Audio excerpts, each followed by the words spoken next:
V okviru 3-dnevne 37. mednarodne konference o razvoju organizacijskih znanosti, ki je potekala v Portorožu, je bil 22. marca 2018 organiziran posvet z naslovom Poslovna odličnost organizacij.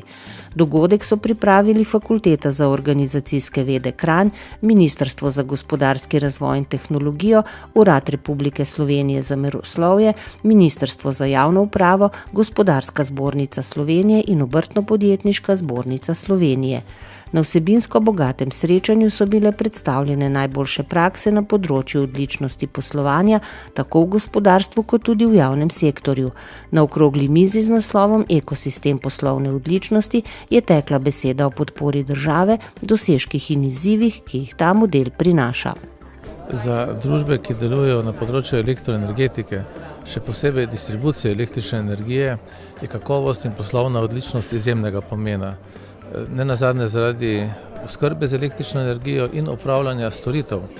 Danes je celotna panoga v zelo velikih spremembah, prihajajo nove tehnologije in naši uporabniki zaradi vedno večje odvisnosti od elektrifikacije zahtevajo res zelo visoko kakovost storitev.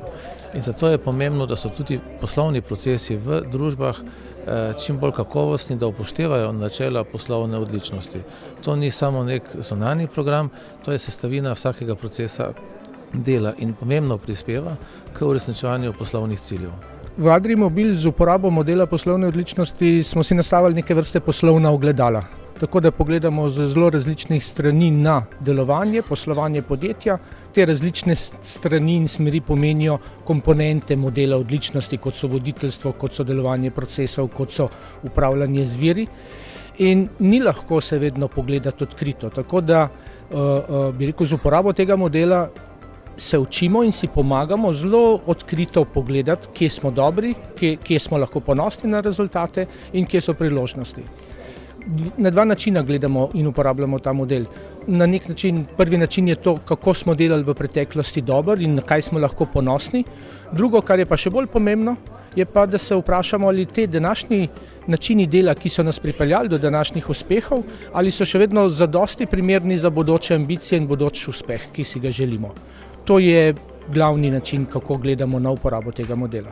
Iz stališča storitvenega podjetja je model izredno priročen, prikladen, vizavi recimo standardom ISO 9001. Zaradi tega, ker predvsem storitve, ki jih upravljamo, so zelo povezane z ljudmi, ki to upravljajo, kako malih podjetjih pravzaprav samo vodstvo iz enega lastnika, direktorja prenesti na ostale zaposlene, ostale sodelavci, ki vodijo time, izrednega pomena.